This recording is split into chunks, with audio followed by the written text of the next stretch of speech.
శిలువధ్వని. ఇది క్రీస్తు యేసు ప్రేమధ్వని, ఇది జగతిలో మ్రోగే శిలువధ్వని. పిలుచుచున్నది ప్రతి వారిని, వినుమా విశ్వసించుమా.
పాడదామా ప్రతి ఒక్కరము?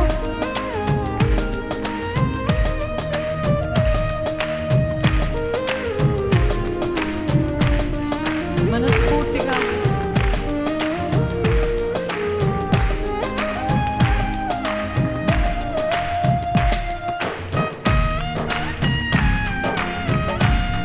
ప్రతి ఒక్కరం చప్పట్లు కొడతాం.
ఒంటరి పోరు నన్ను విసిగించిన, మనుషులెదరూ నన్ను తప్పు పట్టిన, ఒంటరి వాడే 1000 మంది అన్నావు, నేనున్నానులే భయపడకన్నావు.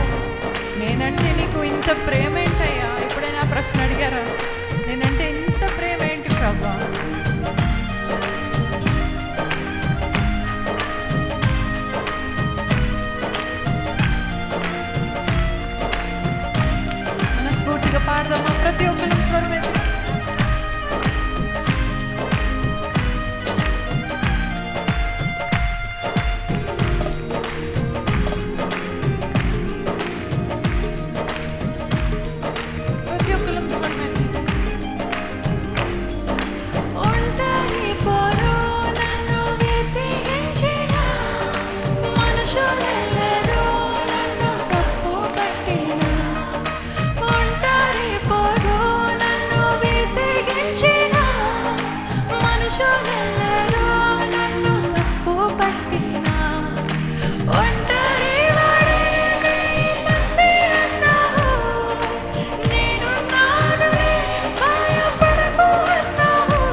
జీవిస్తా. ఏ దారిలో నడిపినా నీ వెంటే నేను వస్తా. విశ్వానికి కర్త నీవే నా గమ్యమయ్యా. నీ బాటలో నడుచుట నాకెంతో ఇష్టము. నిన్ను మించిన దేవుడు ఎవరు లేరు. నువ్వు లేకుండా నేను ఉండలేనయ్యా అని హృదయపూర్వకంగా చెప్దామా?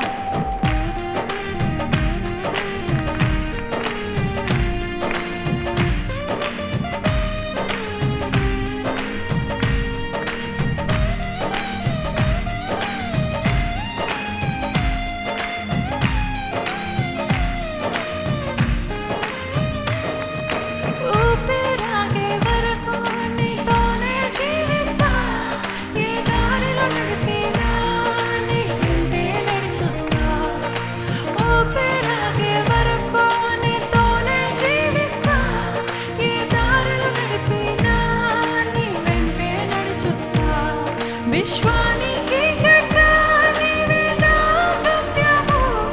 నీ బాటలో నడుచుట నాకెంతో ఇష్టము.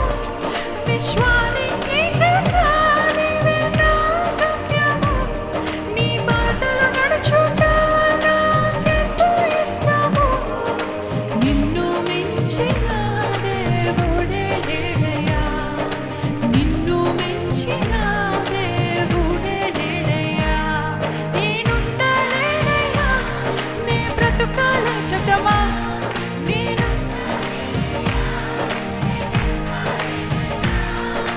నీవే లేకుండా నేనుండలేనే. బిగ్గరగా నీ తోడే లేకుండా, నీవే లేకుండా నేనుండలేనయ్యా. నీ తోడే లేకుండా నే బ్రతుకలేనయ్యా. నీవే లేకుండా నేనుండలేనయ్యా. నీ తోడే లేకుండా నే బ్రతుకలేనయ్యా. నీవే లేకుండా నేనుండలేనయ్యా. నీ తోడే లేకుండా నే బ్రతుకలేనయ్యా. హల్లెలూయా. కీర్తన 56.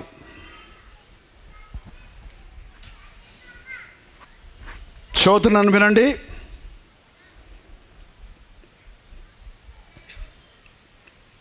పదకొండవ వచనం దగ్గర నుండి.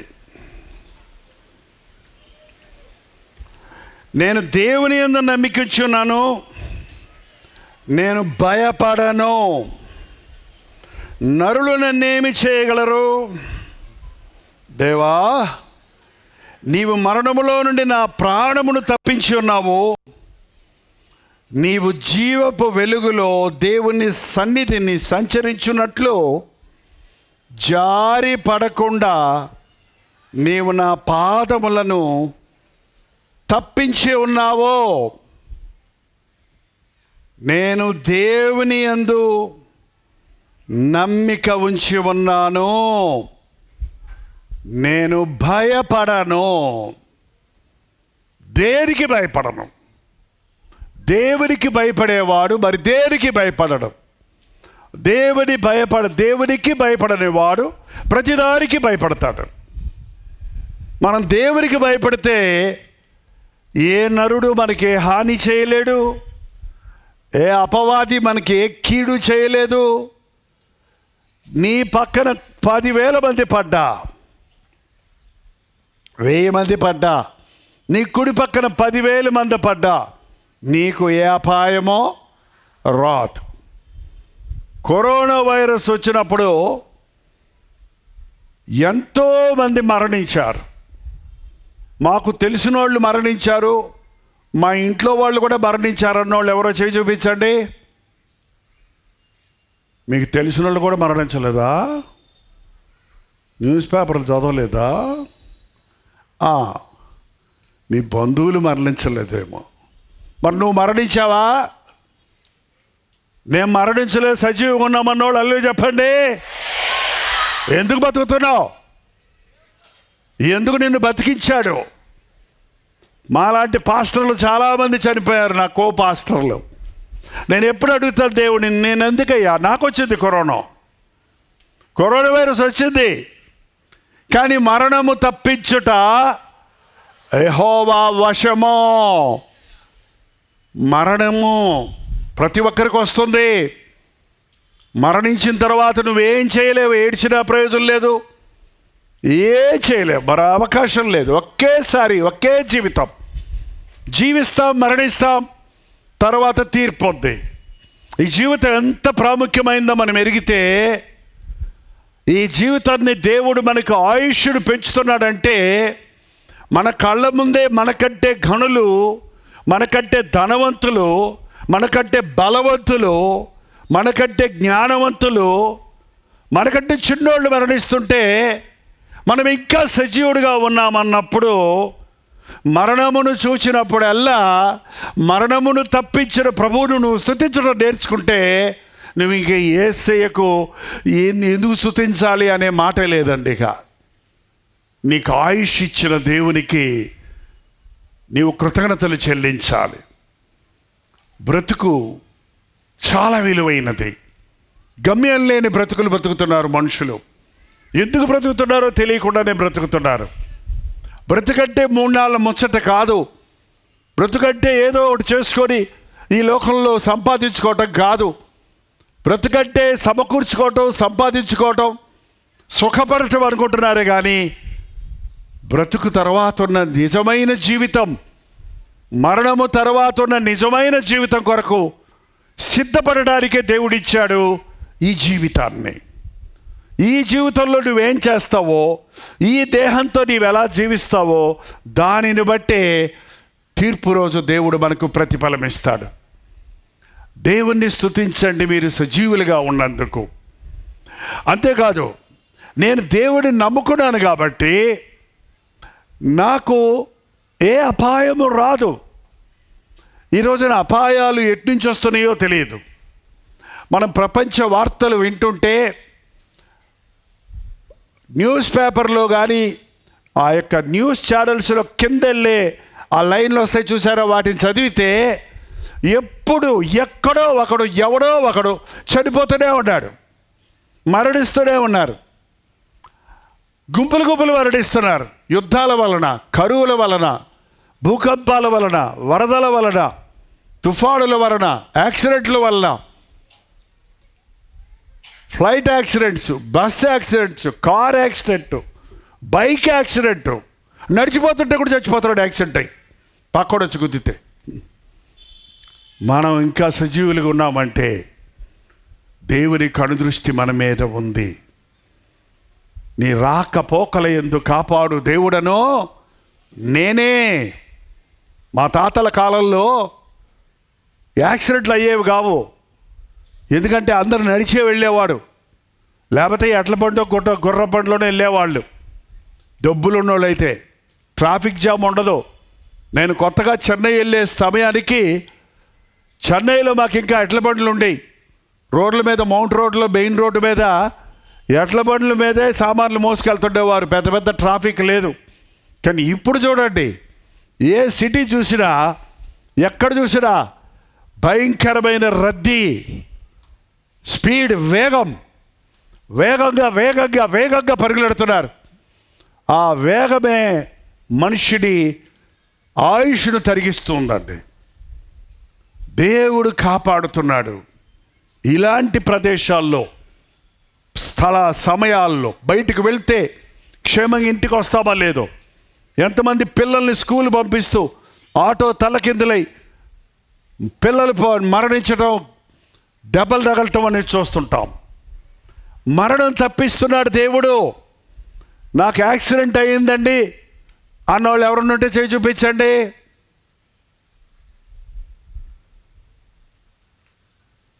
యాక్సిడెంట్ అయింది కానీ సజీవంగానే ఉన్నారుగా. కాలు చేయమని ఇరిగిందా? ఇరిగితే 3 నెలలు 6 నెలల్లో మళ్ళీ బాగా అయిందిగా. హల్లెలూయా. దావీదు అంటున్నాడు, దేవా, మరణము నుండి నా ప్రాణమును తప్పించున్నావు. నేను జీవపు వెలుగులో దేవుని సన్నిధిని సంచరించినట్లు జారి పడకుండా నీవు నా పాదములను తప్పిస్తున్నావు. రోజు మనం నడుస్తున్నాం, ప్రయాణాలు చేస్తున్నాం. మన పాదాలు మన కాళ్ళు మనకెంతో ముఖ్యమైనవి. ఎంతమంది కాళ్ళు ఉన్నాయో హల్లెలూయా చెప్పండి. ఆ కాళ్ళు 2 రోజులు కట్టేసుకొని మీరు బతకండి, ఎట్టుంటుందో. ఎవడి మీదనో ఆధారపడాలి, నీ అంతటి నువ్వేం చేసుకోలేవు. నీ కాళ్ళు నిన్ను మోస్తున్నాయి. నిన్ను మోయాలంటే 3 మనుషులు కావాలి. కానీ నీ 9 అంగుళాల పాదాలు నిన్ను 80-90 కేజీల మనిషిని, 120 కేజీల మనిషిని కూడా నడిపిస్తుంది. అదేందో మన దేశంలో కాళ్ళు అంటే అవి పనికిరానివి అన్నట్టుగా తీసిపడేస్తారు. కాళ్ళు ముఖ్యమే. శరీరంలో ఉన్న ప్రతి అవయవము వాటి పని నిమిత్తమై దేవుడు మనకిచ్చాడు. అవి వాటి పని చేస్తుంది కాబట్టి మనం ఏమైనా చేయగలుగుతున్నాం. ఉద్యోగాలు చేస్తున్నాం, వ్యాపారాలు చేస్తున్నాం, వ్యవసాయం చేస్తున్నాం, పనులు చేసుకుంటున్నాం, సొంత పనులు చేసుకుంటున్నాం, జీవితంలో పిల్లల్ని పెంచుకుంటున్నాం, కుటుంబాలు కట్టుకుంటున్నాం. అందుని బట్టి దేవుడిని మనం ఎప్పుడు స్తుతించాలి. మనుష్యులు దేవుని నమ్మని మూలానే రకరకాల సమస్యల్లో చిక్కుకుంటున్నారు. దేవుని నమ్మిన వానికి ఏ మేలు కొద్దు ఉండదు అని నమ్మిన వాళ్ళు హల్లెలూయా చెబుతారు. నాకు తెలుసు. మీ కొదువులు ఏంటో చెప్పమంటే ఇప్పుడు పెద్ద లిస్ట్ ఇస్తారు. ఎంత లిస్ట్ అండి? బాగున్నారా అని అడిగితే బాగున్నాం అంటారు. ఆ తర్వాత ఇంట్లో బాగలేదండి, ఒంట్లో బాగలేదండి, పిల్లలకు బాగలేదండి, ఉద్యోగంలో సరిలేదండి అని ఇన్ని కొరతలు చెబుతుంటారండి. బాగున్నారా? ఎక్కింది బుర్రకి. బాగున్నారా ఏంటండి? బాగుంటావు. గాఢాంధకార లోయలో సంచరించినా ఏ అపాయము నీకు రాదు. నీ చుట్టూ దేవుడి సన్నిధి ఉన్నప్పుడు నీకెన్ని బాధలు వచ్చినా, నీ చుట్టూ సింహాలు గాండ్రిస్తున్నా నీ దగ్గరకు రాలేవు. నీ చుట్టూ అగ్ని మంటలు మండుతున్నా నువ్వు కాలవు. నీ చుట్టూ నీళ్లు పొంగి పొర్లుతున్నా నీ కాలికి అంటవు. అవి దేవుడిచ్చినటువంటి ఆశీర్వాదాలు. ఎన్నోసార్లు మనం దాన్ని గమనించడం లేదు. నేనేదో చాలా గొప్పోడి కాబట్టే నేను కాపాడబడుతున్నాను అనుకుంటున్నాం. మన ఆధ్యాత్మిక జీవితంలో సాగుతున్నప్పుడు రోజు నడవాలండి. బతికేది జీవం ఉంది. మరణం తప్పించటం, మరణం అనేది ఒక్కసారే వస్తుంది, చిటుకుబట్టే పోతుంది అది. కానీ బ్రతుకనేది బ్రతకాలి. రోజు లేవాలి, పనులు చేసుకోవాలి, సిద్ధపరచుకోవాలి, బిడ్డల్ని పెంచుకోవాలి, ఉద్యోగాలు చేసుకోవాలి, మళ్ళీ పడకెళ్ళాలి, మళ్ళీ లేవాలి. బోర్ కొట్టదా మీకు? బోర్ కొట్టదమ్మా? రోజు అంట్లు తోమే అమ్మకి బోర్ కొట్టదా? నీ చిన్నప్పటి నుంచి పిల్ల అమ్మ గిన్నెలు కడుగుతూనే ఉంటుంది, వండుతూనే ఉంటుంది, పెడుతూనే ఉంటుంది, మళ్ళీ వంట. ఏంటండి? అరే, విసుగుదల లేకుండా మన పనులు మనం చేసుకోగలుగుతున్నామంటే అది దేవుని కృప. పనిలో జాయ్ ఉంది. దేవుడు మనల్ని పనుల కోసం పని చేసుకోవడానికి సృష్టించాడు. మన అవయవాలన్నీ పనిచేస్తుంటే ఆరోగ్యంగా ఉంటాయంట.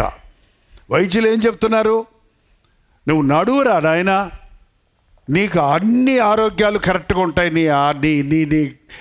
నీ రక్తనాళాలు కరెక్ట్గా ఉంటాయి, నీకు బీపీలు రావు, నీకు షుగర్ రాదు, నీకు థైరాయిడ్ రాదు, ఏంటండి నీ కడుపులో ఫైబ్రాయిడ్స్ రావు. ఇవే కదా వాళ్ళ కామన్. ఎందుకు ఇవి వస్తున్నాయి? నడవడం లేదు మనుషులు. దాన్ని ఎక్కి కూర్చుంటారు బైక్ మీదో కారులోనో, పొట్టకి పొట్టనట్ట కూర్చోబెడతారు కొండలాగా.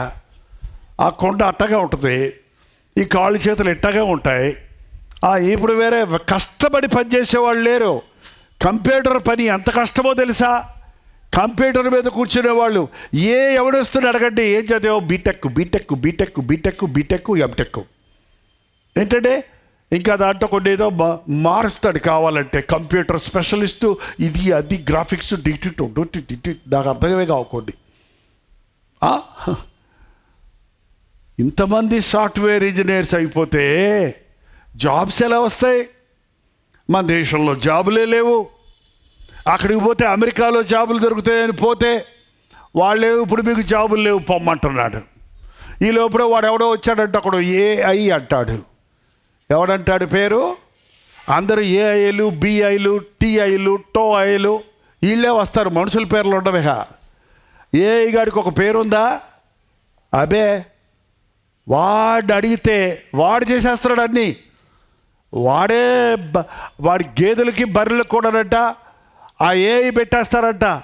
అయ్యే పాలు పిచ్చుకుంటాయంట, అయ్యే పాలు కంపెనీలో పోసేస్తాయంట, అయ్యే ప్యాక్ చేస్తాయంట, అయ్యే పంచి పెట్టేస్తాయంట. మరి మనకు ఉద్యోగాలు, మనకు పనులు లేవేక. రాకడ సమయంలో కరువు దినములు కలుగును, విపరీతమైనవి కలుగును అన్న మాట అక్షరాల నెరవేరుతుంది. నువ్వు దేవుని నమ్మో, ప్రపంచం ఎలా మారినా నీవు సురక్షితంగా ఉంటావు. పరిస్థితులు ఎలాంటి ప్రభావం చూపించినా ఏ కీడు నీకు కలగదు. నిన్ను కాపాడువాడు కునుకడు, నిద్రపోడు. ఒక్క క్షణం కూడా నన్ను విడనివ్వాలని ఈ రోజు వరకు నేను సజీవుడిగా ఉన్నానని నేను ఎప్పుడు నమ్ముతానండి. ఒక్క క్షణం ప్రభు నన్ను విడిచిపెడితే మరుక్షణం నేను సేవై ఉంటాను. అనుక్షణం దేవుడు నన్ను కాపాడుతున్నాడు. అందుకే అనుక్షణం మనం దేవుణ్ణి స్తుతించాలి. దేవుని భక్తి అంటే ఆదివారం వెళ్ళి రావటం కాదు, ఉదయం కాసేపు ఒక గంట సేపు ఏదో వాక్యం వినటం లేక ప్రార్థించుకోవడం కాదు. అనుక్షణము దేవుడి వలన నేను బ్రతుకుచున్నాను, ఆయన కృప వల్ల నేను బ్రతుకుచున్నాను. అనుక్షణము నన్ను ఆయన మరణం నుండి తప్పిస్తున్నాడు. ఆయన కాలు జారకుండా నా పాదాలను కాపాడుతున్నాడు. కాలు జారి పడకుండా నా పాదములను తప్పిస్తున్నాడు. కన్నీరు కార్చకుండా నా కన్నులను కాపాడుతున్నాడు. మరొక చోట ఉంది వాక్యం, కన్నీరు. ఇవాళ ఎంతమంది రోధిస్తున్నారో తెలుసా? ఏడుస్తూనే ఉన్నారు. బతుకే ఏడుపు. వాటిని కదిలిస్తే ఏడిపే. ఏడుపు ఎందుకు ఏడుపంటే మీరు చెప్పచ్చుగా. ఎందుకు ఏడుస్తారండి? ఎందుకు ఏడుస్తారు? నొప్పి వచ్చినప్పుడు ఏడుస్తాం, అది సరే. శరీరంలో నొప్పి వస్తే ఏడుస్తాం, రోగం వస్తే ఏడుస్తాం, ఆ బాధ తట్టుకోలేక. దెబ్బ తగిలితే ఏడుస్తాం. అంతటితోటే ఉందా ఇప్పుడు ఏడుపులకు కారణం? హన్నాకి పిల్లలు లేరంట. ఆమె సవతుంది పెనిన్నా, ఆమెకు పిల్లలు ఉన్నారు. రోజు ఆమె సతాయిస్తుంది. నీకు పుట్టర్లే, నువ్వు అంతేలే, నువ్వు గుడ్రాలులే, అందరూ ఎగతాళి చేస్తున్నారు. ఆమె ఏడుస్తూనే మందిరానికి వెళ్తుంది, ఏడుస్తూనే మందిరానికి వస్తుంది. ఆ రోజుల్లో సంవత్సరాలకు ఒకసారి వెళ్తే చాలండి. కానీ మనం వారం వారం కూడా వెళ్ళి వస్తూనే ఉంటాం. ఏడుస్తూనే పోతాం, ఏడుస్తూనే వస్తాం. ఈ ప్రభు అంటాం, అది మళ్ళీ దొరకదు, మళ్ళీ అది అడుగుతుంటాం. కానీ ఒకరోజు ఆమె ఏం చేసింది తెలుసా? హన్నా దేవుని మందిరంలో లోపలికి వెళ్ళి మోకాళ్ళ మీద పడి తన హృదయాన్ని దేవుని సన్నిధిలో కొమ్మరించింది. నీళ్లు కొమ్మరించినట్లు తన బాధ, తన అవమానం, తన నింద, దేవా నేను తట్టుకోలేకపోతున్నా, నేను భరించలేకపోతున్నా, నా బ్రతికే ఏడుపైపోయింది అని కన్నీళ్లతో ఏడుస్తుంది. ఎంత ఏడుస్తుందంటే ఆమె ఏడుపులో ఆ యాజకుడు వచ్చి పలకరిస్తుంటే కూడా ఆమెకి అర్థం కానంతగా నోట్లో సణుక్కుంటూ ఉన్నట్టు ప్రార్థన చేసుకుంటూ ప్రభువా ప్రభువా ప్రభువా అంటుంటే ఆ ప్రవక్త వచ్చి నువ్వు ఏమైనా తాగొచ్చావా అని అడుగుతున్నాడు. లేదయ్యా, నా హృదయాన్ని దేవుని సన్నిధిలో కుమ్మరించుకుంటున్నాను. ప్రభుని ప్రార్థన విన్నాడు. నాకు బిడ్డనయ్యి, ఆ బిడ్డను నీకు ఇస్తానన్నావు. మరుసటి సంవత్సరం నీ ఒడిలో బిడ్డ ఉంటాడు. బైబిల్లో చెప్పబడింది, ఆమె మాట నమ్మింది. నాటి నుండి ఆమె దుఃఖముఖిగా ఉండుట మానింది. హల్లెలూయా. నీ బాధలు ప్రభుతో చెప్పుకో. కన్నీటి ప్రార్థన ఇవాళ సంఘాల్లో కనపడటం లేదండి. చాలా బాధగా ఉంది నాకు. కళ్ళలో నుంచి నీళ్లు రాకుండా మనం చేసే ప్రార్థన హృదయంలో నుంచి వచ్చిన ప్రార్థన కాదు. పశ్చాత్తాపంతో ప్రార్థించిన బాష్పాలు వస్తాయి. ఆ కృతజ్ఞతతో ఆనందంతో ప్రార్థించిన ఆనంద బాష్పాలు వస్తాయి. ఉజ్జీవం అనే పేరు వింటున్నాం ఇవాళ. కానీ ఎక్కడ ఉజ్జీవ గుర్తులు కనపడటం లేదండి. చెన్నైలో నేను స్లమ్స్లోకి వెళ్ళి రోడ్ల మీద మీటింగ్ ప్రారంభించినప్పుడు, ఉపవాసాలుండి ప్రార్థించినప్పుడు మైకులు లేవు, లైట్లు లేవు, కుర్చీలు లేవు, రోడ్డు మీద పరకాలేసి గోరుపట్టలు వేసి ప్రార్థిస్తే మనుషులు ఎట్లా ప్రార్థించేవారంటే, వాళ్ళు లేచిన తర్వాత గోని బట్టలన్నీ తడిసిపోయి ఉండే ఈ కన్నీళ్లతోటి వాళ్ళు ఇలా పెట్టుకొని ప్రార్థిస్తే ఆ నీళ్ళ గుర్తులు, కన్నీటి గుర్తులు గోని బట్టలు తడిసిపోయే అంతగా ప్రార్థించేవాళ్ళు. అలాంటి ఉద్యమంలో తాగుబోతులు మారారు, వ్యభిచారులు మారారు, దొంగలు మారారు.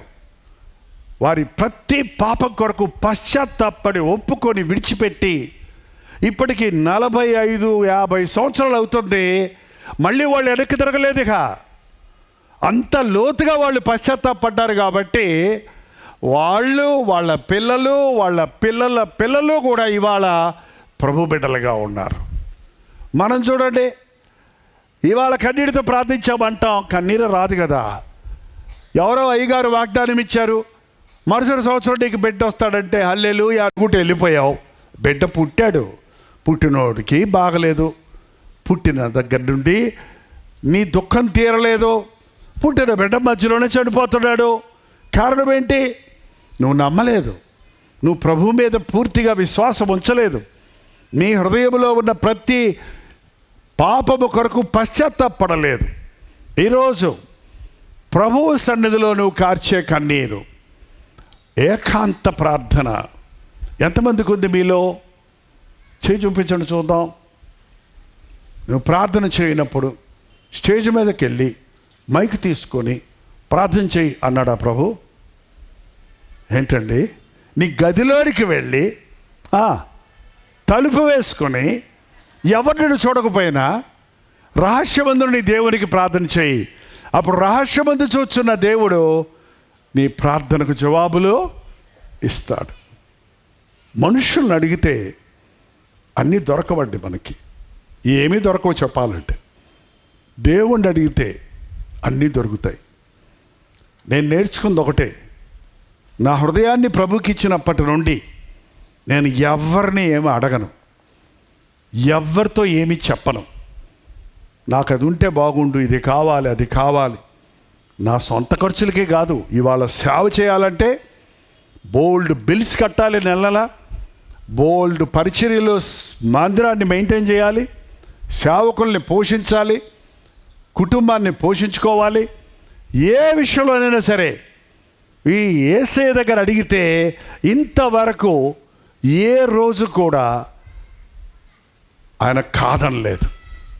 ఎప్పటికప్పుడు ఏది కావాలో ఆయన ఇస్తాడు. ఒకవేళ ఇవ్వలేదంటే నేను అడుగుతా, నేను పరిశీలించుకుంటా, నువ్వు చెప్పంది ఏమన్నా చేశానా, నీ చిత్తం కాని ఖర్చు పెట్టానా, నీకు ఇష్టం లేనిది ఏదన్నా చేశానా, అందుకనే దానికి నీ దగ్గర నుంచి రాలేదేమోనని పరీక్షించుకొని నన్ను నేను సరి చేసుకుంటాను. దేవుణ్ణి అడగడం నేర్చుకోండి. అప్పు అప్పు అప్పు అంటారండి. అసలు అప్పు చేయడానికి భయమే లేదు కదా, అప్పు చేయడానికి సిగ్గే లేదు కదా. సిగ్గెందుకండి? మన దేశాలే అప్పులు. మన దేశానికి ఉన్న అప్పు మన పిల్లలు కూడా కట్టాలంట. ఒక్కొక్కడు 1-2 లక్షలు అంత ఉందంట అప్పు. ఏంటండి, దేశ నాయకులు అప్పులు చేసేసి దేశాన్ని పరిపాలిస్తున్నామంటున్నారు. అప్పుల లోకమేది, అప్పులతోనే ఆర్భాటాలు అంతే. అందుకే సడన్గా దివాళా తీస్తుంటాయి దేశాలు కానీ, ప్రభుత్వాలు కానీ, కోటీశ్వర్లు కానీ, కూటికెళ్ళిన వాళ్ళు అయిపోతున్నారు. కారణం, ప్రభువు మీద నమ్మకం ఉంచండి. ఆయన నీ ప్రతి అవసరత తీరుస్తాడు. చెప్పండి, ఆయన నా ప్రతి అవసరత, నీ ప్రతి కోరిక తీరుస్తాడు అనలేదు. మన కోరికలు బోల్డ్ ఉంటాయి, మనకు అవసరతలు కొన్నే ఉంటాయి. మన అవసరతలు తీర్చేవాడు మన ప్రభు. ఆయన ఇచ్చిన దాన్ని బట్టి ఆయన్ని స్తుతించడం నేర్చుకోండి. ఏడవకండి. బైబిల్ చెప్తుంది, ఏడవకో కుమారి, ఏడవకో. సైతాను మనకిచ్చిన పెద్ద గిఫ్ట్ ఏంటంటే నవ్వు అనుకుంటున్నారు. నవ్వు, నవ్వి నవ్వి ఏడు. నవ్వి నవ్వి, అంతే కదా, నవ్వి నవ్వి ఏడువు. ఓ తాగుబోతాడు చూడండి, తాగిన వెంటనే ఎగురుతాడు, భలే సంతోషంగా ఉన్నట్టు కనపడతాడు, నవ్వుతాడు, వెకట నవ్వు, అర్థం పర్థం లేని నవ్వు, భలే ఉన్నాడు అని అనుకుంటాడు. ఆ మత్తు బాగా ఎక్కిన తర్వాత ఏమవుతాడండి? కింద పడిపోతాడు. ఆ రోడ్ల మీదే పడిపోతారు కొంతమంది. ఇంతకు ముందులేండి, ఇప్పుడు అంత డీసెంట్ పీపుల్ అయిపోయారు. పబ్బుల్లోనూ క్లబ్బుల్లోనూ పడతారట. వాడు బతుకంతా ఏడిపే. నేను తాగి తాగి నా ఆస్తిని, ఆరోగ్యాన్ని పాడు చేసుకున్నా, నా భార్యని నేను విడిచిపెట్టి వెళ్ళిపోయింది, నా బిడ్డలు నన్ను విడిచిపెట్టి వెళ్ళిపోయారు, నేను మంచాన పాలయ్యానని నీ ఆరోగ్యం క్షీణించిన తర్వాత నువ్వు ఏడుస్తూ కూర్చున్నప్పుడు ఎవడు నీకు సహాయం రాడు. యేసయ్య ఏడ్చే వాళ్ళని ఓదార్చడానికి వచ్చాడు. దుఃఖితులను స్తుతి వస్త్రం ఇవ్వడానికి వచ్చాడు. ఒక్కగానొక్క కుమారుడు చనిపోయింది ఆ విధవరాలికి. ఆమె ఏడుస్తుంది, భర్త లేడు, ఉన్న కుమారుడు యవనస్తుడు చేతికొచ్చాడు అనుకుంటే చనిపోయాడే అని. యేసుప్రభు ఆ ఊరిలోకి వెళ్తుంటే ఆ శవాన్ని పాడిగట్టి తీసుకొస్తున్నారు బయటికి. ప్రభు ఆమెను చూశాడు, ఆమె ఏడుపును చూశాడు, ఆ తల్లి గుండెల్లో ఉన్న బాధను చూశాడు. ఆ పాడి మోసేవారితో ఆపండి అన్నాడు. ఆ చనిపోయిన యవ్వనస్తుడి మీద చేయి పెట్టి లేచి కూర్చున్నాడు. లేచి లేమ్మని చెప్పాడు. లేచి కూర్చుండే ఆ తల్లికి తీసుకెళ్ళి, ఇదిగో అమ్మ నీ కుమారుడు అని అప్పచెపితే ఇప్పుడు ఆ తల్లి ఏడుస్తుందా? అప్పుడు దాకా గుండెలు బాదుకుంటూ ఏడుస్తుంది. కానీ ఎప్పుడైతే కుమారుడు బ్రతికాడో మరుక్షణంలో ఏడవద్దు అని చెప్పాల్సిన అవసరమేగా లేదు. ఆ ఏడుపు సంతోషంగా మారిపోయింది. మన జీవితాల్లో అలాంటి ఇంకంతా అయిపోయింది నా బతుకు ఏడిపే, ఇంకంతే నా సంగతిని నీవు దుఃఖంతో నిరుత్సాహంతో ఉన్నావేమో. నీ దుఃఖాన్ని ప్రభువు చూస్తున్నాడు. నువ్వు ప్రభు వైపు చూస్తే ఆయన నీ మీద జాలిపడి నీ జీవితంలో అద్భుతాలు జరిగిస్తాడు. ఈ కీర్తన మొత్తం చదివితే మీరు బాగుంటుంది, కానీ కొన్ని వచనాలు చూసుకొని మనం ముగించుకోబోతున్నాం. ఓర్పుతో ఉన్నందుకు చాలా వందనములు. ఏంటండి? 8వ వచనం చదువుదాం. 56:8. నా సంచారములను నీవు లెక్కించున్నావు, నా కన్నీళ్లు నీ బుడ్డిలో ఉంచబడి ఉన్నవి, అవి నీ కవిలలో కనబడుతున్నవి. నా సంచారము, నా సంగతంతా నీకు తెలుసయ్యా. అదే 139వ కీర్తనలో అన్నాడు, నేను కూర్చుండుట, నేను లేచుట, నా నడక, నా పడక, ఏంటండి అన్నీ ఆయనకు తెలుసు. సీసీ కెమెరాలు అక్కర్లా, ఆయన ఎవరు చెప్పాల్సిన రిపోర్టర్స్ ఎవరు ఉండక్కర్లా. ప్రతి ఒక్కరి మీద ఆయన కనుదృష్టి ఉందండి. ఆయన నిన్ను చూస్తున్నాడు. నీ బ్రతుకులో నువ్వు బాధపడుతున్నప్పుడు, మీ బిడ్డలు బాధపడుతున్నప్పుడు మీరు భలే పడుతున్నారని సంతోషపడతారా తల్లులారా? మీ బిడ్డలు శ్రమల్లో ఉన్నారని తెలిసినప్పుడు మీరు ఊరకుండగలరా? మనం చెడ్డవారిమై ఉండి మన పిల్లల్ని అంతగా ప్రేమిస్తే మన పరమ తండ్రి మంచి దేవుడు. మనం కన్నీరు వినటం చూడలేడండి ఆయన. మనం తప్పు చేసి బాధలో ఉన్నా కూడా ఆ బాధను బాగా తగిన శాస్తి జరిగిందని అని ఊరుకునేవాడు కాడా ఆయన. అందుకే యేసయ్య ప్రేమ కలిగిన దేవుడు. ఆయన ప్రేమకు హద్దులు లేవు, ఆయన ప్రేమకు కొలతలు లేవు, ఆయన ప్రేమకు కండిషన్స్ లేవు, ఆయన ప్రేమకు అన్లిమిటెడ్. ఇంతే నేను ప్రేమించగలను, ఇంతవరకే ప్రేమించగలను అనేవాడు కాదు ఆయన. ఆయన ప్రేమ మారదు, ఆయన ప్రేమ శాశ్వత కాలం ఉంటుంది. ఆ యేసయ్య ప్రేమలో మనం పడ్డప్పుడు, ఆ ప్రేమను మనం గుర్తు చేసుకున్నప్పుడు మనం దుఃఖపడవలసిన అవసరం లేదు. దేవుడు నీ పట్ల కలిగి ఉన్న గురి నెరవేరే వరకు, నీ శ్రమలలో, నీ శోధనల్లో, నీ పోరాటముల్లో దేవుని వైపు చూడు. ఒకే మాట, నేను దేవుని నమ్ముతున్నాను, నరులు నన్నేమి చేయగలరు? నా ప్రాణము సౌలు చేతిలో లేదు, నా ప్రాణము నీ ప్రాణం తీస్తానని దావీదు మీద తిరగబడ్డ సైన్య చేతిలో లేదు, కుమారుడి చేతుల్లో లేదు, నా దేవుని చేతిలో ఉంది. మరణము తప్పించుట యెహోవా వశము. కాలు జారకుండా కాపాడేవాడు, అలయక పరిగెత్తుటకు సొమ్మసిల్లక సాగిపోవుటకు సహాయం చేసేవాడు నా ప్రభు. యేసు వైపు చూడు, యేసు ప్రభువు నందు విశ్వాసం ఉంచు. నీ శరీరం క్షీణించిన, నీ కుటుంబం అంతా నిన్ను విడిచిపెట్టినా, నీ ఆర్థిక వ్యవస్థ చితికిపోయినా, నీ సమస్యలు దినదినానికి ఎక్కువ అవుతున్నట్టు కనబడుతున్నా, నిన్ను విడువను ఎడబాయనన్న ప్రభు నీకెప్పుడు తోడుంటాడు. ఎప్పుడు కూడా దేవుని ఆశీర్వాదాలు అమాంతంగా రావాలని ఎదురు చూడకండి. లక్ అంటారు చూసారా, అదృష్టం అంటారు చూసారా, అదృష్టం అనే మాటకి అర్థం లేదండి. అది లక్కీగా నాకు ఆశీర్వాదం వచ్చిందనే వాడు ఒక టికెట్ కొని ₹1,00,000 వస్తాయని ఒకడు 1,00,000 టికెట్లు కొన్నాడంట. ₹1,00,000 ఆశించి ఎన్ని కొన్నాడు అంటే ₹1,00,000 ఆల్రెడీ ఖర్చు పెట్టాడు, ఏమీ రాలా, అప్పు మిగిలింది. ఇప్పుడు అలాగే గాల్లో దీపం పెట్టి దేవుడా అన్నట్టుగా ఇవాళ చాలామంది పిచ్చి పిచ్చి ప్రయత్నాలు చేస్తున్నారు, కానీ ప్రభువునందు విశ్వాసం ఉంచడం లేదు. ఎవ్వడు నీకు మేలు చేయలేడు, ఎవ్వడు నీకు కీడు చేయలేడు.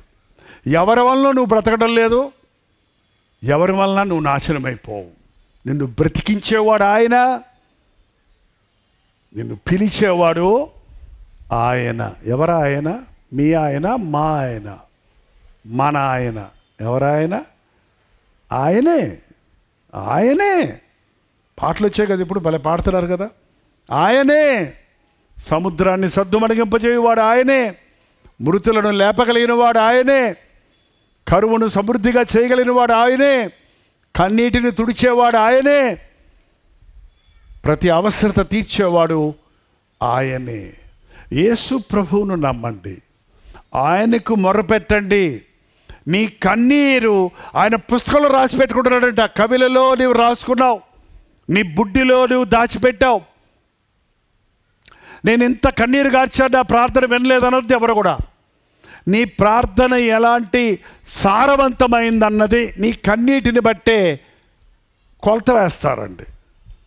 ఇదిగో వర్షపాతం ఇంత పడిందని చెప్తారు మెట్రోపాలిటన్ డిపార్ట్మెంట్ వారు. ఎలా చెప్తారో తెలుసా? ఒక ఫనల్ ఉంటుంది ఆ డిపార్ట్మెంట్లో, పెద్ద ఫనల్ అంటే తెలుసా, అది గరాటా. ఇంత పెద్ద గరాటాలో పడ్డ వర్షము కింద ఒక బాటిల్ ఉంటుంది, అదొక గంట సేపు పడిన తర్వాత తీసి ఒక గంటలో ఇంత విస్తరణలో ఇంత వర్షం పడిందని లెక్కలేసి దాన్ని బట్టి 2.3% వర్షం పడింది, లేకపోతే ఇది అధిక శాతం వర్షం పడిందని లెక్కలు కడుతున్నారు. ఆ వర్షపాతాన్ని అలా మెషర్ చేస్తున్నాడు ప్రభు అంట. బుడ్డి అంటే సీసా బాటిల్, నా కన్నీటిని నీ బుడ్డిలో ఉంచుకొని ఉన్నావు, ఉంచబడి ఉన్నది. నా సంచారములు నువ్వు లెక్కించి ఉన్నావు, అవి నీ కవిలలో, నీ కవిలంటే పుస్తకం, నీ పుస్తకములో రాసి ఉన్నది. నీ కన్నీరుని చూశాను, నీ ప్రార్థన నేను విన్నాను. ఎవరి కన్నీరు చూశాడండి? ఎవరితో ఆ మాట అన్నాడండి?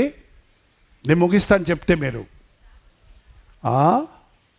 నీవు మరణమవుతున్నావు, ఇక బ్రతువు కనుక నీ ఇల్లు చక్కబెట్టుకో అని ఒక హెచ్చరిక ఇచ్చాడు హిజ్కియాకి దేవుడు తన సేవకుడైన యెషయా ద్వారా. హిజ్కియా గోడ తట్టు ముఖం తిప్పుకొని, అయ్యా నన్ను జ్ఞాపకం చేసుకో అన్నాడంతే. నా ఆయుష్ పెంచమని అడగలేదు, నాకు ఆరోగ్యం దయచేయమని అడగలేదు, నన్ను చంపొద్దు ప్రభా అని బతిమలాడుకోలేదు. నన్ను జ్ఞాపకం చేసుకో, నన్ను ఒక్కసారి జ్ఞాపకం చేసుకో అని కన్నీరు విడుచుతూ ప్రార్థించాడంట, అంతే. ఆ వాక్యం మాట చెప్పి యెషయా అంత దూరం వెళ్ళాడు. మళ్ళీ దేవుడు యెషయాతో చెప్పాడు, వెళ్ళు హిజ్కియాతో చెప్పు, నీ కన్నీరు నేను చూశాను, నేను విన్నాను. ఇంకా నీకు ఎంత ఆయుష్? 1 గంట పెంచుతున్నానా? 3 నెలల, 6 నెలల? ఏం గ్యారంటీ ఇవ్వలేమమ్మా. ఆపరేషన్ అయితే ఏమో గ్యారంటీ ఇవ్వలేము. 1 సంవత్సరం ఉండొచ్చు, మాకు గ్యారంటీ మాత్రం లేదు. బిల్లు మాత్రం గ్యారంటీ కట్టాలి. 2.5 లక్షలు అయింది బిల్లు కట్టిపోమ్మా. ఇంత పెద్ద ఆపరేషన్ చేశారు, ఇంత డబ్బులు కట్టాం, మరి గ్యారంటీ ఏదంటే గ్యారంటీ మా దగ్గర లేదు. అదంతా దైవాధీనం. ఓ సూట్ కేసు కొంటే 2 సంవత్సరాలు గ్యారంటీ. ఎంతంటే 1000 రూపాయలు సూట్ కేసు, 700 రూపాయలు సూట్ కేసు కొంటే దాని మీద ఉంటుంది 2 సంవత్సరాలు ఇది గ్యారంటీ. సూట్ కేసుకున్న గ్యారంటీ కూడా మనిషికి లేదు. మనకి గ్యారంటీ ఇచ్చేవాడు, మనల్ని కాపాడేవాడు మన ప్రభు. పరిశుద్ధాత్ముని దేవుడు మనకి సంచకరువుగా ఇచ్చాడు, మనకి గ్యారంటీగా ఇచ్చాడు. నేనిచ్చిన ఈ రక్షణ, నీవు పొందిన ఈ రక్షణ నీకు పరలోకానికి వారసత్వం ఇచ్చిందన్న గ్యారంటీ ఇస్తున్నాడు పరిశుద్ధాత్ముడు మనకి. హల్లెలూయా. తిన్నావో తినలేదో, జబ్బులు వచ్చాయో రాలేదో, కష్టాలు ఉన్నాయో లేవో, కానీ నీ హృదయం దేవునికి ఇస్తే, నీవు రక్షించబడితే, నువ్వు శ్రమల్లో ఉన్నా, దరిద్రతలో ఉన్నా, కష్టాల్లో ఉన్నా, ఒకటి మాత్రం నీకు గ్యారంటీ. ఏంటది? పరలోకం. ఏంటది? పరలోకం. ఆ గ్యారంటీ మాకు వద్దండి. ఈ లోకంలో గ్యారంటీలు కావాలంటారా? ఎంత బతికి ఇంటి వెనకాల చచ్చాడంట. ఆ ధనవంతుడికి అన్నీ ఇచ్చాడు దేవుడు.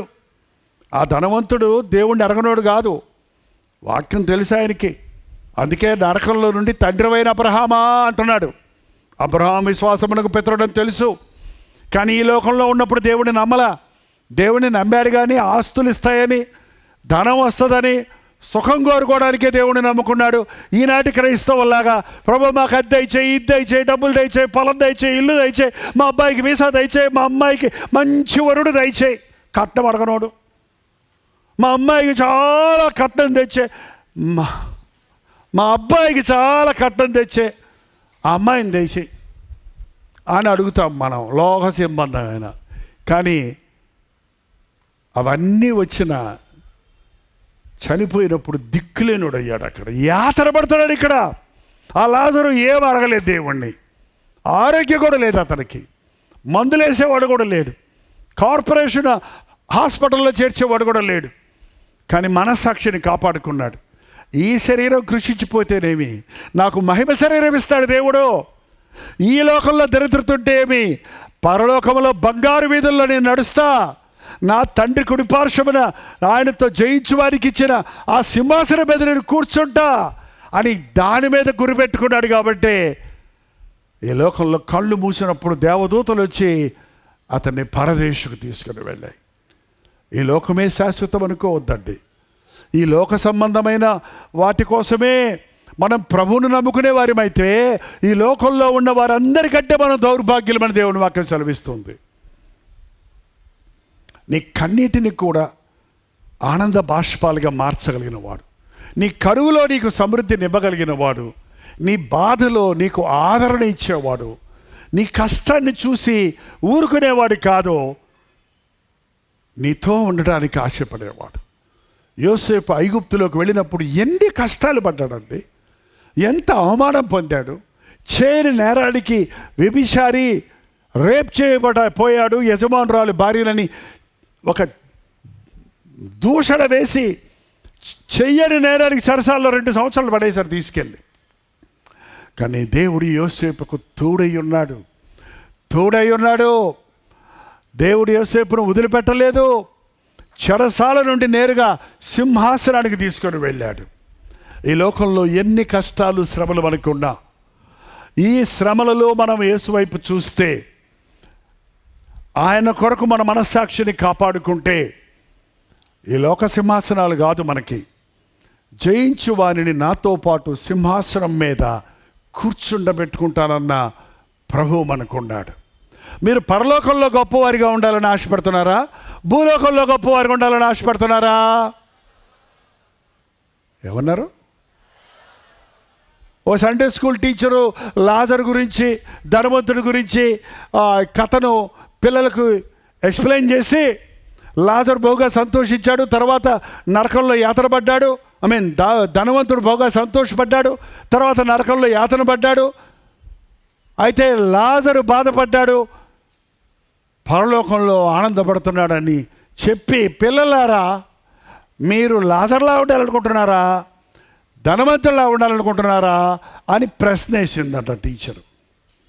ఒక గడుగ్గా టక్కును లేచి నిలబడి, టీచర్ భూలోకంలో ధనవంతుల్లాగా పరలోకంలో లాజర్లాగా ఉండాలనుకుంటున్నాను. ఇవాళ క్రైస్తవులు అలాగే అనుకుంటున్నారండి. ఇక్కడ అన్నీ కావాలంట, అక్కడ అన్నీ కావాలంట, అవా కావాలి, బువ్వా కావాలంట.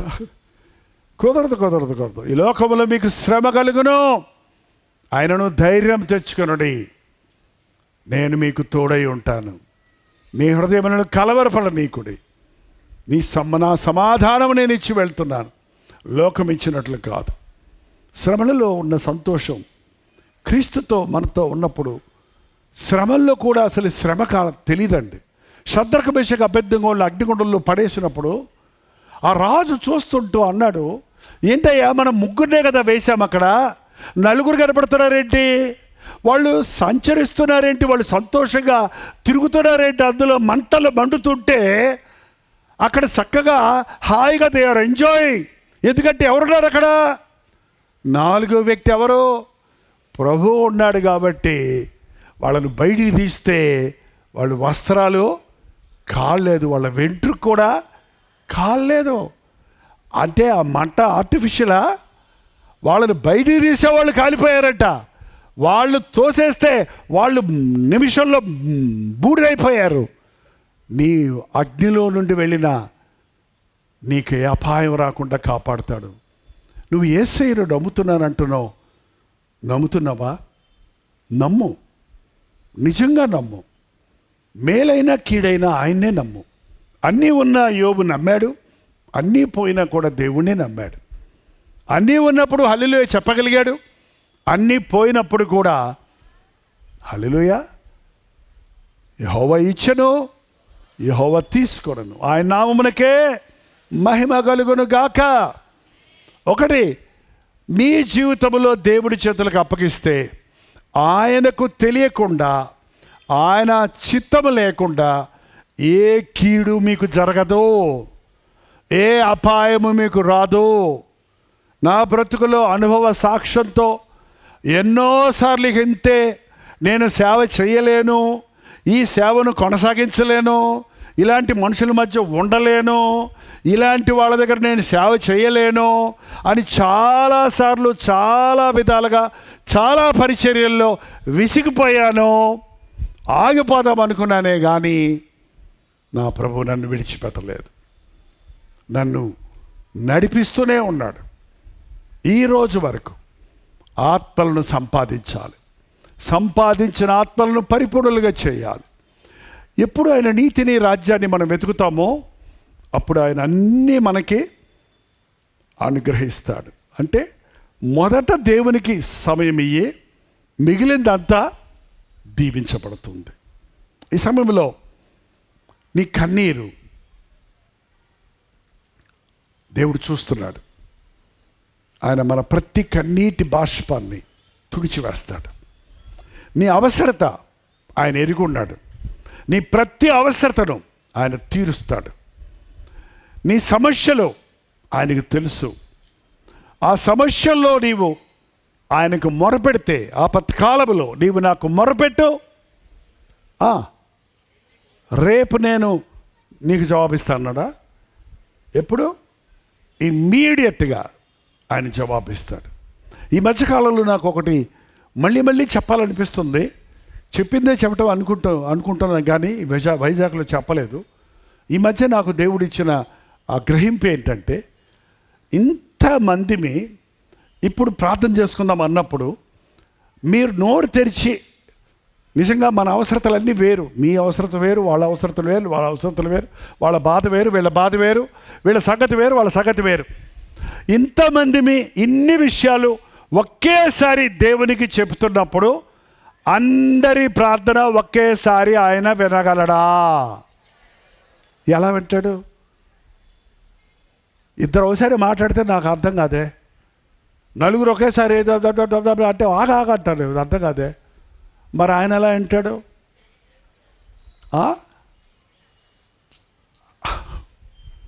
ఇక్కడ ఈ మిక్సర్లు ఇవన్నీ వచ్చాయండి కొత్త. లేక హౌజా మైక్ పెట్టుకొని వాక్యం చెప్పేవాడు నేను ఒకప్పుడు. డబ్బా మైక్ ఒకటి పెట్టుకొని డబ్బా స్పీకర్ పెట్టుకోవాలి. ఇప్పుడు టెక్నాలజీ ఎంత పెరిగిపోయిందంటే 32 ఛానల్స్, 64 ఛానల్స్ అంటారు. ఏంటో నాకు అర్థం కాదంటే ఏ ఛానల్కి ఆ ఛానలే. వయలిన్కి ఒకటి, తబలాకి ఒకటి, పియానోకి ఒకటి, ఏంటంటే ప్యాడ్కి ఒకటి, పాడేవాళ్ళకి ఒకటి, క్వైర్కి ఒకటి, అన్ని ఛానల్స్ సమానంగా ఏ ఛానల్కి ఆ ఛానల్ వెళ్తుంది. ఏది ఆన్ చేస్తే అందులో అది మాత్రమే వినపడుద్ది.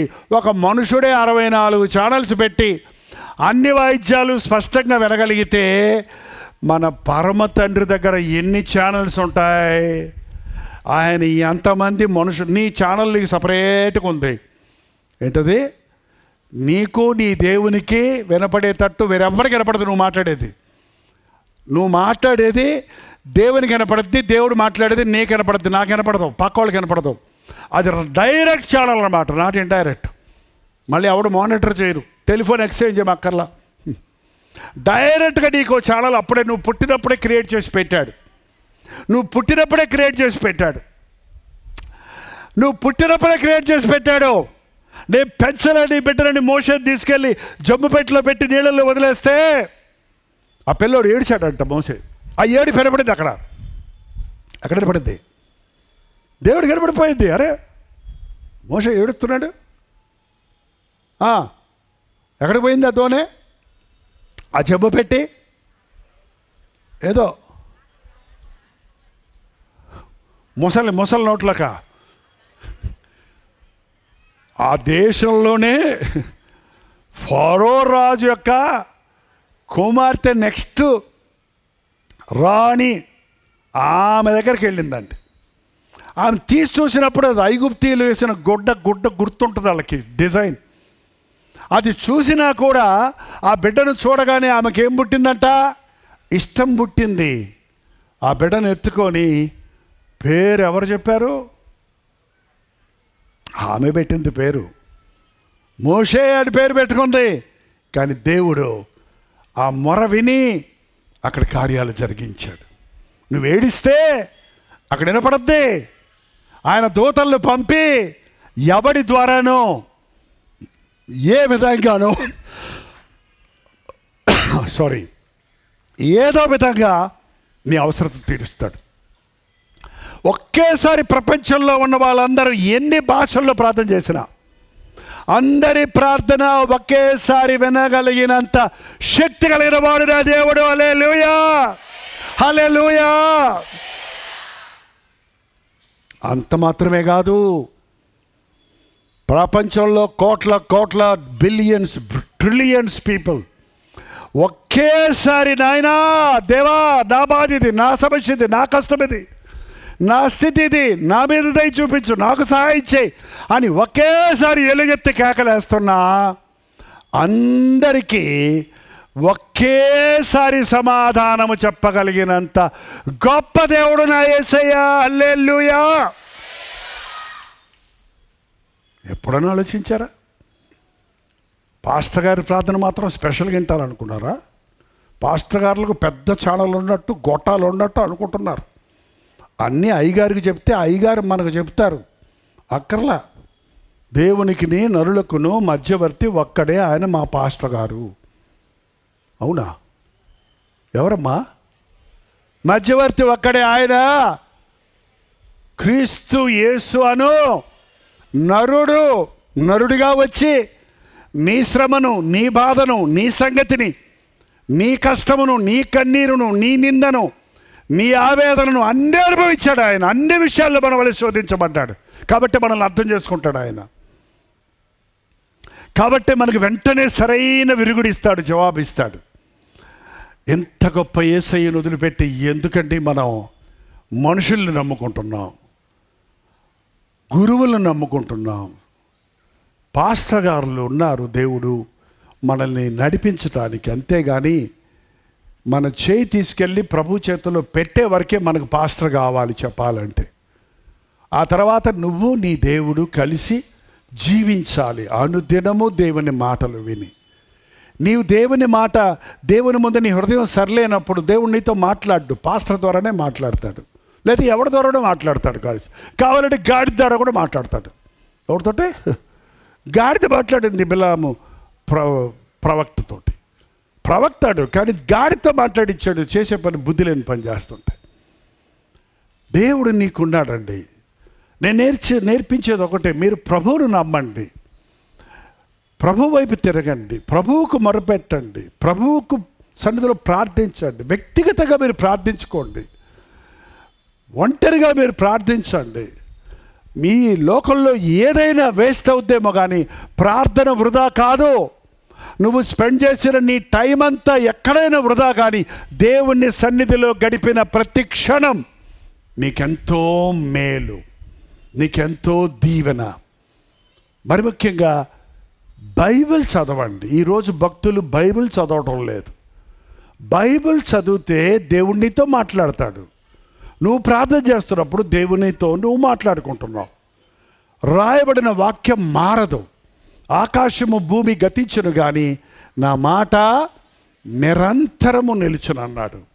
కాబట్టి ఈ రోజున ఒక తీర్మానం చేసుకోండి. ఇదే గురజాడలో చాలాసార్లు చెప్పాను, చాలామంది అది ఫాలో అయ్యారు. చాలామంది చాలాసార్లు బైబిల్ చదివామని నాకు సాక్ష్యం చెప్తుంటారు. అలాంటి వాళ్ళు ఎవరు పడగొట్టలేరు. అలాంటి వాళ్ళ విశ్వాసం తుమ్మితే ఊడిపోయేటట్టు ఉండదు. దేవుని వాక్యం మనసులో పెట్టుకుంటే, వాక్యం చదివి ధ్యానిస్తే, ఆకు వాడక తన కాలమందు ఫలించు చెట్టు వలె ఉంటావు. నువ్వు చేయనదంతా సఫలమగుతుంది. రోజు 3 అధ్యాయాలు, ఆదివారం 5 అధ్యాయాలు, లేదా రోజు 4 అధ్యాయాలు చదవండి. 1 సంవత్సరంలోగా ఆది కాండం నుండి ప్రకటన గ్రంథం వరకు మీరు బైబిల్ చదివి ముగించవచ్చు. వ్యక్తిగతంగా చదువుకోవటం, మోకాళ్ళ మీద బైబిల్ చదవటం ఉత్తమమైందండి. మోకాళ్ళ ప్రార్థన, మోకాళ్ళ బైబిల్ పఠనం చదివిన వారందరూ స్థిరమైన భక్తి కలిగిన వారుగా ఉన్నారు. నా జీవితంలో నేను ఎమరకాలంలో నేర్చుకున్నా మోకరించి ప్రార్థించటం. ఇప్పుడు కూడా నేను మోకరించగలుగుతా, ఇప్పుడు కూడా నేను మోకరించి ప్రార్థించుకుంటా. ఇప్పుడు కూడా మోకాళ్ళు నొప్పి ఏంటో అని చెప్తారండి, మోకాళ్ళు నిలవలేకపోతున్నాం. సడలైన మోకాళ్ళను బలపరచమన్నాడు. ఆ బలం ఎక్కడుందంటే యెహోవా యందు ఆనందించటం వల్ల నీవు నూతన బలమో పొందుకుంటావు. ఈ సమయంలో ఇప్పుడు మనందరం ప్రార్థన చేయబోతున్నాం. ఎవరు ప్రార్థన సమయంలో అటు ఇటు చూడొద్దు, లేచి వెళ్ళొద్దు. ప్రార్థన సమయం అనేది మనం కళ్ళు మూసుకుంటే ప్రభు కళ్ళు తెరుస్తాడు. మనమేమనుకుంటున్నాం, పాస్టర్ గారితో సహా అందరూ కళ్ళు మూసుకుంటారు కాబట్టి మనం ప్రార్థన చేసేటప్పుడు లేచి వెళ్ళిపోవచ్చు, లేకపోతే మన పనులు ఏమన్నా చూసుకోవచ్చు అనుకుంటున్నారు. అప్పుడు మీరు ఆశీర్వాదాలు పోగొట్టుకుంటారు. లేచి నిలబడండి, ఆకాశం వైపు చూడండి. నా కన్నీరు చూడయ్యా, నా బాధ చూడయ్యా. కళ్ళు మూసుకొని నోరు తెరవండి, దేవుని సన్నిధిలో ప్రార్థించండి. ఒక్కసారి మాట్లాడుకో దేవునితో. ఇదేం ప్రార్థన పెద్ద భాష కాదు. చెప్పుకో యేసయ్యకి. మనం ఏ భాషలో మాట్లాడినా వింటాడు ఆయన. మన స్థితిని ఎరిగినవాడు, మన అవసరత తీర్చాలన్నవాడు. ఈ గట్టుగెదరకు మీరు ఊరికే రాలేదు. దేవుడు నీకు ఉన్న కొరత తీర్చి పంపాలని రప్పించాడు. ఏదో కాలక్షేపానికి రాలేదు. ఇక్కడ కొంచెంసేపు పాటలు విని పాటలు పాడుకొని పోవడానికి రాలేదు. ఈ రాత్రి నీ జీవితంలో ఒక అద్భుతం జరిగించాలని ప్రభు ఆశిస్తున్నాడు. తీరని నీ కష్టము, సంవత్సరాల తరబడి నిన్ను వెంటాడుతున్న దరిద్రత, పితరుల ద్వారా వచ్చిన శాపములు, నీవు చేసిన పాపం వల్ల అనుభవిస్తున్న పర్యవేక్షణ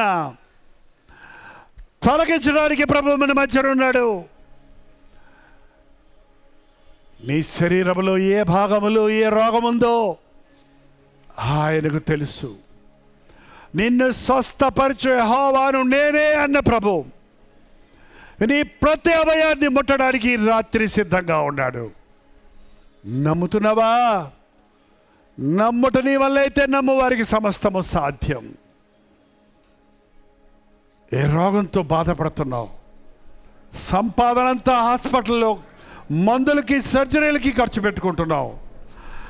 నీ కోసం ఆయన చేసిన యాగం ద్వారా, ఆయన పొందిన దెబ్బల ద్వారా నీకు స్వస్థత ఉంది.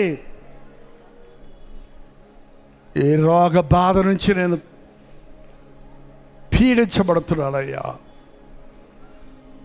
తీరని వ్యాధి నుంచి నన్ను స్వస్థపరచు.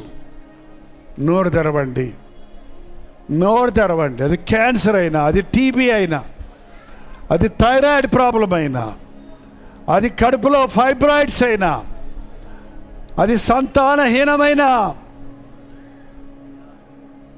అది బీపీ షుగర్ల వంటి రోగములైనా,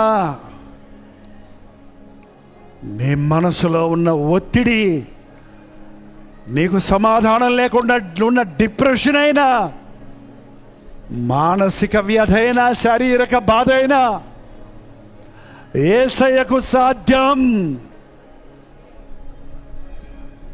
ఐగుప్తు రోగముల నుండి నేను విడిపిస్తా. నా రక్త ప్రోక్షణ వలన సమస్త రోగముల మీద విడుదల, స్వస్థత కలుగు చేస్తా. నన్ను స్వస్థపరిచయ్యా. ఎన్నోసార్లు మరణము తప్పించావయ్యా. ఎన్నోసార్లు నా కాలు జారకుండా, తొట్టిల్లినప్పటికీ పాపములో పడకుండా కాపాడుతున్నవే. వేశ్య నోరులో తగిన గొయ్యి, పరస్త్రీ ఇరుకైన గుంట, ఆ భయంకరమైన లైంగిక పాపాల్లో పడకుండా కాపాడావయ్యా. పడున్నాడు, లేవనెత్తయ్యా. మొరపెట్టు దేవునికి. యవనుడా, గమ్యం లేని జీవితం జీవిస్తున్నావు. సరదా సరదా అనుకుంటున్నావు. పాపంతో ఆటలాడుతున్నావు. పాపము నీ భవిష్యత్తును నాశనం చేస్తుంది. నీ బ్రతుకుడు నాశనం చేస్తుంది. నీకు, నీ కుటుంబానికి దుఃఖాన్ని మిగులుస్తుంది. ఎవరుడా, నీ హృదయం దేవునికి, నీ జీవితాన్ని దేవునికి అప్పగించు. మనుషుల దగ్గర ఏడుస్తావెందుకు? మనుషులతో చెప్పుకుంటావెందుకు? దేవునికి మొర్రపెట్టు. నాకు మొర్రపెట్టు, నేను ఉత్తరం ఇస్తాను. ఆపత్తి కాలంలో నిన్ను తప్పిస్తానన్న ప్రభువుని అనుకున్నాడు. నోరు తెరిచి ప్రార్థన చేద్దాం. గర్భఫలం లేదయ్యా, మాటలు పడలేకపోతున్నానయ్యా, ఇంటిలో నుండి బయట నుండి అవమానాలు తట్టుకోలేకపోతున్నానయ్యా. గర్భఫలమే హోవాయిచ్చు బహుమానము. కుమారులు ఆయన అనుగ్రహించు స్వాస్థ్యము. నన్ను కనికరించని అడుగు. ఇప్పుడే, ఇదిగో నేను ఒక నూతన కార్యం చేస్తున్నాను. ఇప్పుడే మొలుచునున్న దేవుడు ఒక అద్భుతం జరిగిస్తాడు. అజ్ఞానంగా అప్పులు చేసి ఆ అప్పులు తీర్చలేక అవమానాలు పాలవుతున్నానయ్యా, నిందల పాలవుతున్నానయ్యా. అప్పు తీర్చలేక చస్తేనే బాగుండనే స్థాయికి దిగజారిపోయేసయ్యా. ఈ అప్పుల కోపంలో నుండి విడిపించగలవా? ఆ అడుగు. అద్భుతాలు చేసే దేవుడు ఏం చేస్తాడో, ఎలా చేస్తాడో మనకు తెలియదు. కానీ విధవరాలి కొండలో ఉన్న కొద్ది నూనెను ఆశీర్వదించి తన అప్పులన్నీ తీర్చిన దేవుడు నీ కష్టాజితాన్ని దీవిస్తాడు. నమ్ము, నమ్ము. దేవుని మాట చొప్పున ప్రవర్తించు. నా కుటుంబంలో సమస్యలయ్యా, నా భర్తకు నాకు మధ్య ఐక్యత లేదయ్యా, మా కుటుంబం ఎప్పుడు జగడాలతోనే ఉందయ్యా, నా ఇంటిలో సమాధానం దయచేవా. అడుగు, నీ భర్త కొరకు ప్రార్థించు, నీ భార్య కొరకు ప్రార్థించు, నిన్ను నీవు తగ్గించుకో. కుటుంబాన్ని విడగొట్టడానికి కంకణం కట్టాడు సాతాను. కుటుంబాన్ని కట్టాలని దేవుడు తన రక్తాన్ని చిందించాడు. నీ కుటుంబంలో సమాధానం ఇవ్వడానికి, నీ కడుపున బిడ్డన బిడ్డలు గొప్పవారు అవ్వడానికి నిన్ను ప్రేమించిన ప్రభువు దీవించాలని లోబడి ఉన్నాడు. నా ఇంటిలోనికి రాయ్యా, నా కుటుంబాన్ని కట్టయ్యా. దేశంలో ఉద్యోగాలు లేవు, దేశంలో కరువులు, అభివృద్ధి లేదు, సమృద్ధి లేదు. కరువు కాలంలో కూడా పోషించే దేవుడు నాకున్నాడు, కష్టకాలంలో కూడా కాపాడే దేవుడు నాకున్నాడు. ఎంతమందికి ఏది జరిగినా ఆయన నమ్మిన వారికి ఏమి జరగకుండా నన్ను దీవించే, నా కొరకు ప్రాణమిచ్చిన నా యేసయ్య ఉన్నాడని నమ్ముదాం. యేసయ్యను నమ్మండి. ఆయన నీ దేవుడు, నీ ప్రభువు, నీ రక్షకుడు, నిన్ను ప్రేమించిన వాడు, నీ కొరకు ప్రాణమిచ్చిన వాడు, నీ శాపమును భరించిన వాడు, నీ పాపమును కొట్టివేసిన వాడు, నీ కొరకు పరలోక రాజ్యాన్ని సిద్ధపరిచి త్వరలో రానున్న ప్రభు ఆయనతో నిన్ను ఉండినట్లుగా చేయాలని రాబోతున్నవాడు. యేసయ్యా, నువ్వు చాలువయ్యా, నువ్వు చాలిన దేవుడు అయ్యా. నిన్నే ప్రేమిస్తున్నాడయ్యా, నీ కొరకే జీవిస్తాడయ్యా. ఏది ఏమైనా యేసయ్య చాలు నాకు. నోరు తెరిచి నోరారా చెప్పండి. మీ స్వరం వినాలని యేసయ్య తహతహలాడుతున్నాడు. మీరు తప్పుల కొరకు పశ్చాత్తాపడుతుంటే దూతల ఎదుట ఉన్న ప్రభు తాను చిందించిన రక్తము ద్వారా మనం కడగబడుతున్నప్పుడు ఆనందిస్తున్నాడు. నేనే నా చిత్తానుసారముగా నీ పాపములు తుడిచివేయుచున్నాను, మరెన్నడూ నేను వాటిని జ్ఞాపకం చేసుకున్నానన్న ప్రభు నిన్ను క్షమించడానికి సిద్ధంగా ఉన్నాడు.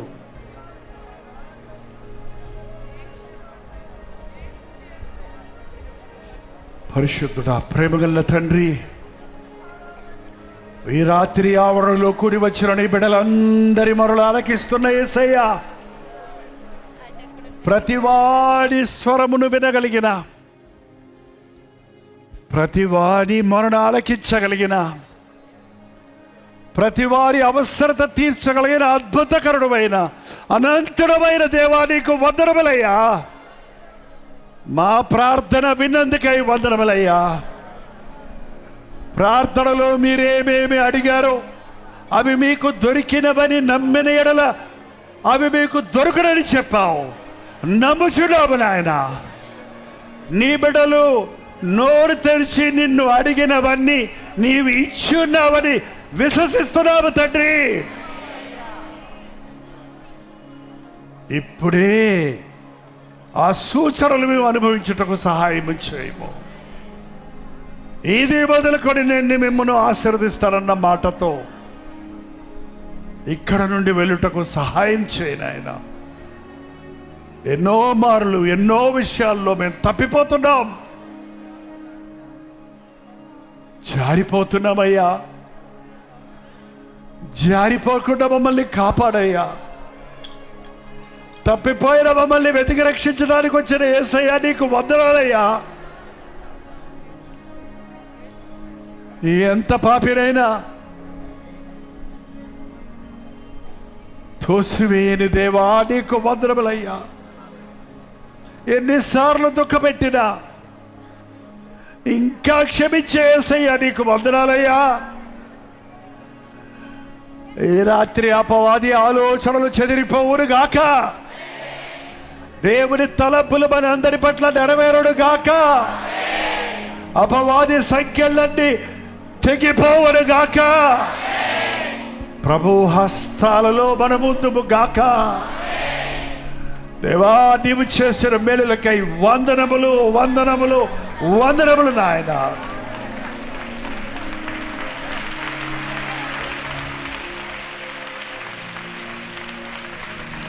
ఎడబాయన నీ కృప,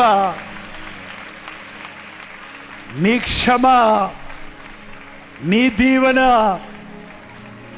ఇది మొదలుకొని మా జీవితాంతం వరకు మమ్మల్ని వెంటాడినట్టుకు మమ్మల్ని ఆశీర్వదించాయా. మా చేయి పట్టుకొని నడిపించు నాయన. ఈ రాత్రి ప్రతి ఒక్కరి హృదయమును సేద తీర్చి, వెనుకున్న వాటిని మరిచి ముందున్న వాటి కొరకు వేగిరపడినట్లుగా, మా జీవిత గమ్యాన్ని మేము ఎరుగునట్లుగా, మా కొరకు నీవు కలిగిన ప్రణాళికలు మేము నెరవేర్చినట్లుగా సహాయం చేయము. ఇక్కడున్న యవనస్తుల్ని కనికరించు నాయన.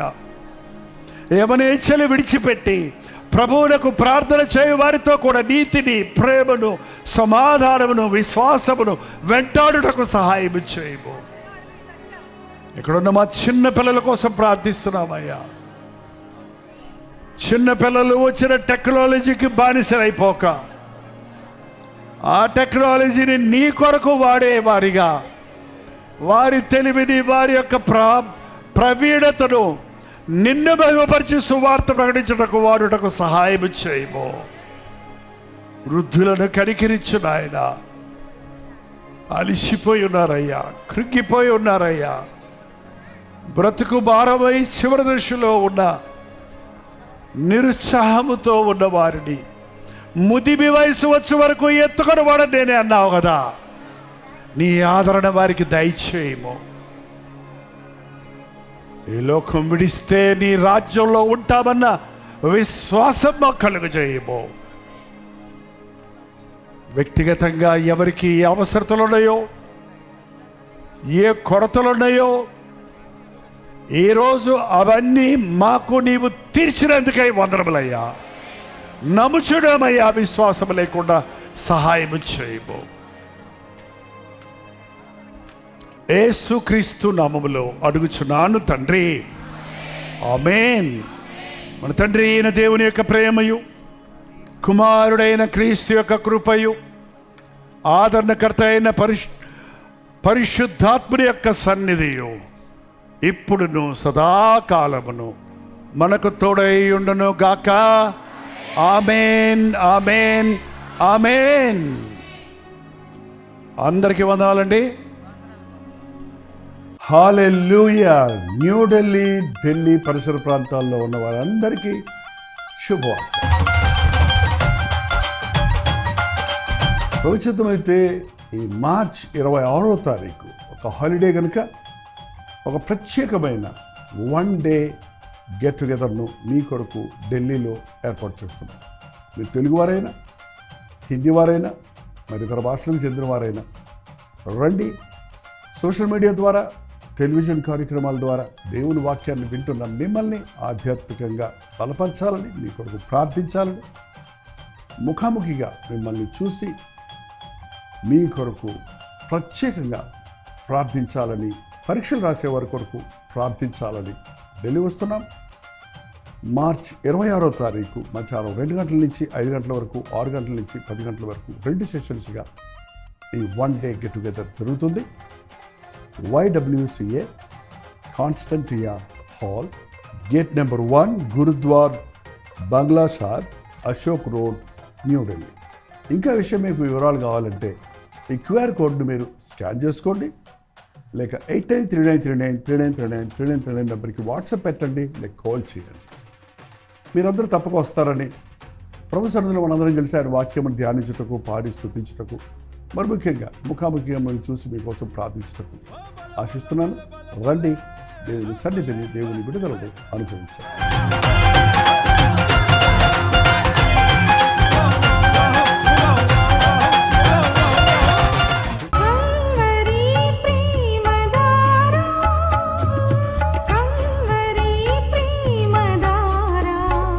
కల్వరి ప్రేమధార అనే మా ద్విమాస పత్రికను ఈ మధ్య త్రైమాస పత్రిక అంటే 3 నెలలకి ఒక్కసారి మాత్రమే ప్రింట్ చేయగలుగుతున్నాం.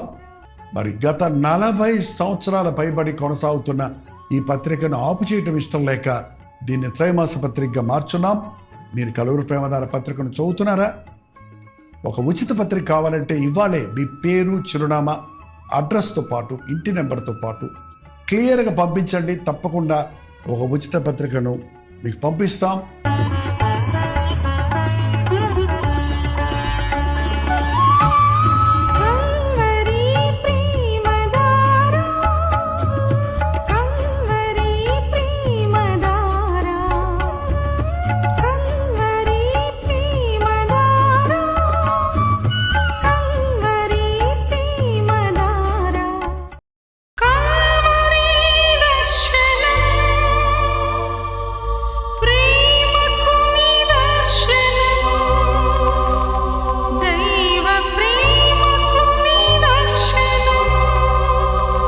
తెలుగు, తమిళ, హిందీ, మలయాళం, బెంగాలీ, ఒరియా అనే 6 భాషల్లో టెలివిజన్ ప్రోగ్రామ్స్ కొనసాగుతూనే ఉన్నాయి.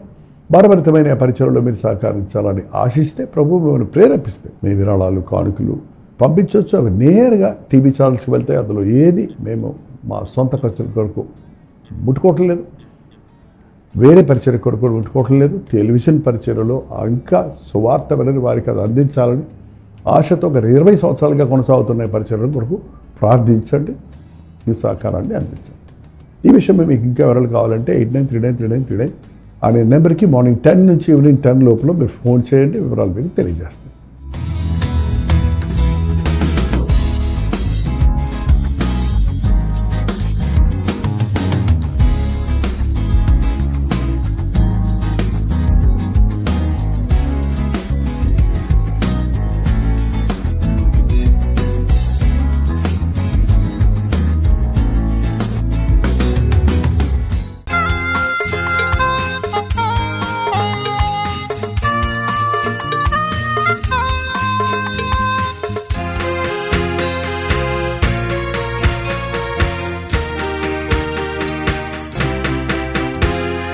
బ్రతుకు భారమై నీ